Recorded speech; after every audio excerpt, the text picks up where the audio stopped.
हनुमान जी द्वारा लंका दहन। यह प्रसंग न केवल हनुमान जी की शक्ति और पराक्रम को दर्शाता है, बल्कि उनकी बुद्धिमत्ता, भक्ति और प्रभु श्रीराम के प्रति अद्भुत समर्पण का भी परिचायक है। सीता माता की खोज।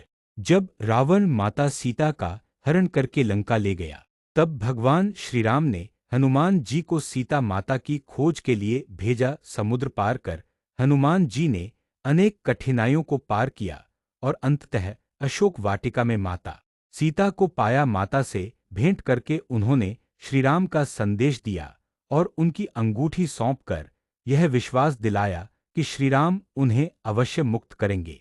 माता सीता को आश्वस्त करने के बाद हनुमान जी ने सोचा कि अब उन्हें अपनी शक्ति का ऐसा परिचय देना चाहिए जिससे लंकावासी और रावण समझ लें कि श्रीराम के दूत कितने पराक्रमी हैं। इस विचार से उन्होंने अशोक वाटिका को उजाड़ डाला और अनेक राक्षसों को परास्त कर दिया।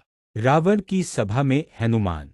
राक्षसों ने हनुमान जी को पकड़कर रावण की सभा में पहुंचाया। रावण ने हनुमान जी से उनका परिचय पूछा। हनुमान जी ने निर्भीक होकर कहा, मैं श्रीराम का दूत हूँ। राम और लक्ष्मण को जान लो, वे तुम्हारे शत्रु हैं। माता सीता को लौटाओ और श्रीराम के चरणों में शरण लो, अन्यथा तुम्हारा सर्वनाश निश्चित है। हनुमान जी के निर्भीक वचनों से रावण क्रोधित हो उठा। वह हनुमान को मृत्युदंड देना चाहता था, परंतु उसकी सभा के मंत्रियों ने कहा कि दूत का वध करना नीति के विरुद्ध है। अतः रावण ने आज्ञा दी कि इस वानर की पूंछ में आग लगाकर इसे नगर में घुमाया जाए ताकि सब लोग देख सकें। हनुमान की पूंछ में आग। रावण की आज्ञा से राक्षसों ने हनुमान जी की पूंछ में कपड़े बांधकर आग लगा दी, किंतु हनुमान जी तो अजर अमर बल और बुद्धि के सागर थे। उन्होंने इस अपमान को ही अवसर बना लिया। वायुपुत्र ने अपनी महाशक्ति से पूंछ को इतना विशाल कर लिया कि राक्षस जितना भी कपड़ा लाते वह छोटा पड़ जाता। जब आग जलाई गई तो हनुमान जी ने अपनी शक्ति से शरीर को छोटा किया और बंधनों से मुक्त होकर हवा में उड़ने लगे। लंका दहन का अद्भुत दृश्य। हनुमान जी ने अपनी पूंछ की ज्वाला से संपूर्ण लंका को जलाना प्रारंभ कर दिया। महलों, बाजारों, सैनिक अड्डों और सोने से बने भवनों को देखते ही देखते आग ने अपनी चपेट में ले लिया। संपूर्ण लंका में चारों ओर हाहाकार मच गया। लोग भागने लगे, स्त्रियां और बच्चे चिल्लाने लगे और रावण का स्वर्णिमी नगर राख में बदलने लगा। यह दृश्य देखकर देवताओं ने आकाश से पुष्पवृष्टि की और हनुमान जी की जयकार करने लगे। लंका दहन ने यह स्पष्ट कर दिया कि श्रीराम का दूत भी इतना पराक्रमी है तो स्वयं श्रीराम कितने बलशाली होंगे। माता सीता के पास वापसी।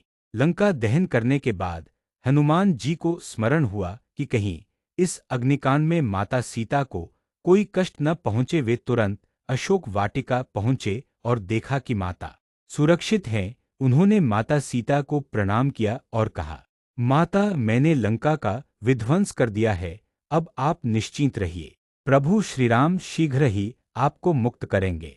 माता सीता ने हनुमान जी को आशीर्वाद दिया और प्रभु श्रीराम के लिए चूड़ामणि देकर कहा कि इसे श्रीराम को सौंप देना, जिससे उन्हें मेरे संदेश का विश्वास हो। समुद्र पार वापसी।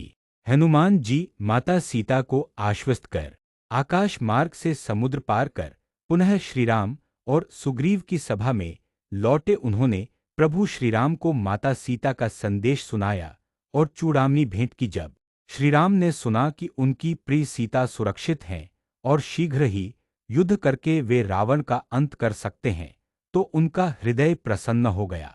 लंका दहन का महत्व। हनुमान जी द्वारा लंका दहन केवल शक्ति प्रदर्शन नहीं था, इसके पीछे गहरा आध्यात्मिक संदेश छिपा है। हनुमान जी ने यह भी दिखाया कि श्रीराम का दूत भी इतना प्रचंड है तो स्वयं श्रीराम की शक्ति असीम होगी।